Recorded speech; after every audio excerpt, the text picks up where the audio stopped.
नमस्कार. लग्नाची बेडी या मालिकेच्या येणाऱ्या भागामध्ये जबरदस्त असा ट्विस्ट येणार आहे. तर आपण बघितलं, अन्वी प्रेग्नंट असल्यामुळे आता रुक्मिणी एकदाचं तिचं लग्न लावून देण्याचा विचार करत असते. तेव्हा ती एका वयस्कर माणसाबरोबर आता अन्वीच्या लग्नाचा विचार करते. तेव्हा अन्वीला त्या माणसाबरोबर अजिबातच लग्न करायचं नसतं आणि तिच्या आता लक्षात आलेलं असतं की मी प्रेग्नंट आहे, म्हणून आजी कुठल्याही म्हाताऱ्या माणसाबरोबर माझं लग्न लावून देण्यासाठी तयार झाले. म्हणून मी आता एक विचार करते, जर मला हे लग्न थांबवायचं असेल तर मला हे बाळच नको आहे. मी अबॉर्शन करेन आणि मग माझ्या करिअरवरती फोकस करेन आणि मग मी आयुषबरोबर लग्न करेन आणि तेव्हा मी रुक्मिणीचं किंवा शकुंतलाचं अजिबात ऐकणार नाही आहे, असा विचार आता अन्वीने केलेला असतो. म्हणून ती आता चिठ्ठी सोडून गेलेली असते हॉस्पिटलला अबॉर्शन करण्यासाठी. ती चिठ्ठी सिंधूच्या हातामध्ये लागते आणि सिंधूला कळतं की आता अन्वीने एवढा मोठा निर्णय कशाला घेतला आहे. पण सिंधूला हे सुद्धा माहिती असतं की अन्वीला आणि आयुषला दोघांनाही ते बाळ हवं आहे, म्हणून ते दोघंजणं खूप जास्त खुश होते त्या बाळासाठी. तेव्हा सिंधू म्हणते, जर अन्वीला हे अबॉर्शन वगैरे करताना, ऑपरेशन करताना जर काही दुखापत झाली, तिला काही त्रास झाला, तिच्या जीवाला धोका झाला तर काय करायचं? तेव्हा आता सिंधू अन्वीचा जीव वाचवण्यासाठी आणि त्या बाळाला वाचवण्यासाठी पुरेपूर प्रयत्न करत असते आणि या सगळ्यामध्ये राघवसुद्धा तिची साथ देत असतो. तर आता सिंधू योग्य वेळेला हॉस्पिटलला जाऊन आता अन्वीचा जीव वाचवेल का हे बघणं खूपच जास्त रंजकदार होणार आहे. आणि त्याचबरोबर अजून एक घटना लग्नाच्या वेळेमध्ये घडणार आहे.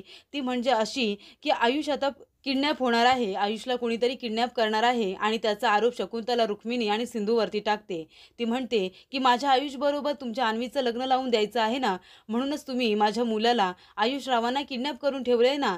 आताच्या आता सांगा कुठे आहे माझा मुलगा? तेव्हा इथे रुक्मिणी काहीच बोलत नाही. पण तेवढ्यातच तिथे सिंधू येते आणि म्हणते की चोराच्या उलट्या बोंबा, आयुषला आम्ही कशाला किडनॅप करायचं? उलट तुम्हीच कुठेतरी त्यांना लपवून ठेवलं असेल. आणि जर तुम्हाला असं वाटत असेल ना की आयुषला आम्ही किडनॅप केलंय, तर आम्ही 2 दिवसामध्ये आयुषला शोधून तुमच्यासमोर उभं करू आणि या सगळ्याच्या मागे कोण खरा गुन्हेगार आहे, कोण खरा कारस्थानी आहे ना, त्याला सुद्धा शोधून तुमच्यासमोर उभं करू. कळलं तुम्हाला? आयुषला आम्ही किडनॅप केलेलं नाही आहे.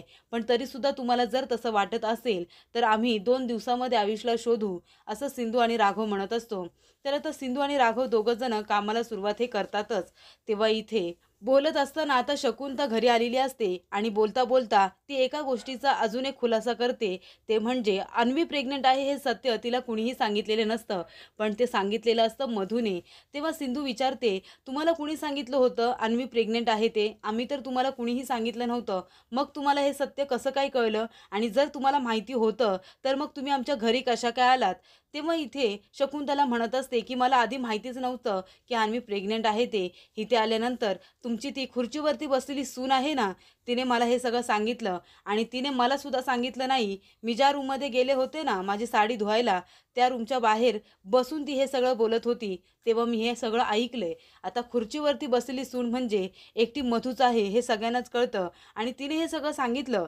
तेव्हा इथे मधू म्हणत असते, हे सगळं मी शकुंतलाजी यांना सांगितलं नव्हतं. मी तर मम्माजवळ फक्त रूममध्ये बोलत होते. आता मला काय माहिती होतं त्या रूममध्ये, त्यासुद्धा वॉशरूममध्ये आहेत त्या. मी तर आपली सहजच बोलत होते की बरं झालं अन्वीचं लग्न आयुषबरोबर ठरलं. ती प्रेग्नंट आहे हे सत्यसुद्धा कुणाला कळलं नाही. मी फक्त एवढंच बोलले होते. मी तुम्हाला स्वतःहून आले होते का सांगायला? असं आता मधू म्हणते. त्यामुळे आता सिंधूच्या समोर अजून एक गोष्टीचा खुलासा झालेला असतो.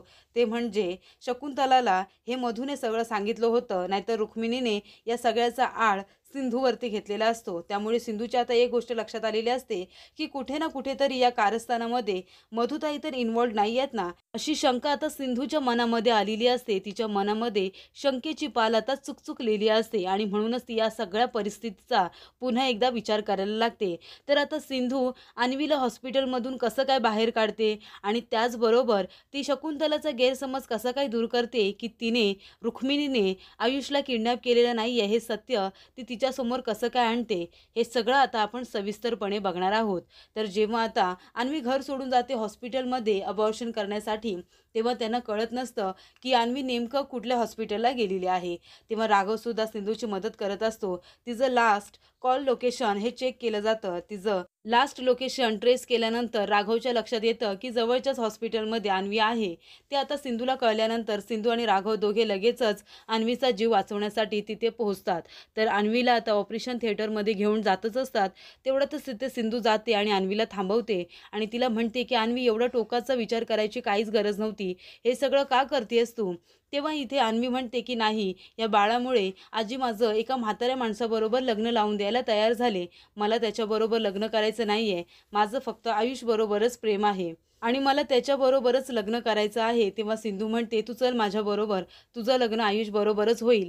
तेव्हा सिंधू आता डॉक्टरांना सॉरी म्हणते आणि आता अन्वीचा जीव वाचवून तिला सुखरूप घरी घेऊन येते. तेव्हा इथे सगळ्यांच्याच जीवात जीव येतो. त्यानंतर इथे सिंधू आता रुक्मिणीला म्हणत असते, "काकू बघितलात ना तुम्ही, तुमच्या एका हट्टासाठी काय झालं असतं? आता आपल्या अन्वीचा जीवसुद्धा धोक्यात आला असता.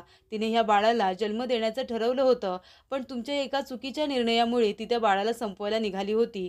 तर तुम्ही आता थोडं मन मोठं करा आणि शकुंतला बरोबर बोला आणि आयुषबरोबर अन्वीचं लग्न लावून द्या." तेव्हा इथे रुक्मिणीला सुद्धा आता सिंधूचं म्हणणं हे पटत असतं. सिंधू म्हणत असते, की "राखीताईंबरोबर तुम्ही जे काही केलं तेच आता तुम्ही अन्वीबरोबर करू नका. आधीच तिला तुमच्या त्या वागण्याचा राग येतोय. तेव्हा तुम्ही आता काहीही करा. तुमचे जे काही वाद आहेत ते बाजूला ठेवा आणि आयुषबरोबर अन्वीच्या लग्नाचा विचार करा. तिच्या आईला समजवा." तेव्हा इकडे मधू सगळं बोलणं ऐकते आणि तिच्या लक्षात येतं, की आता सिंधू काकूंना कसंही समजवून अन्वी आणि आयुषचं लग्न लावून देईल. त्याआधीच आता मधू एक प्लॅन करते. आयुष जेव्हा बाहेर आलेला असतो, तेव्हा तिने काही माणसं त्याच्यावरती लक्ष ठेवायला लावलेले असतात आणि त्याला आता किडनॅप करायला सांगते.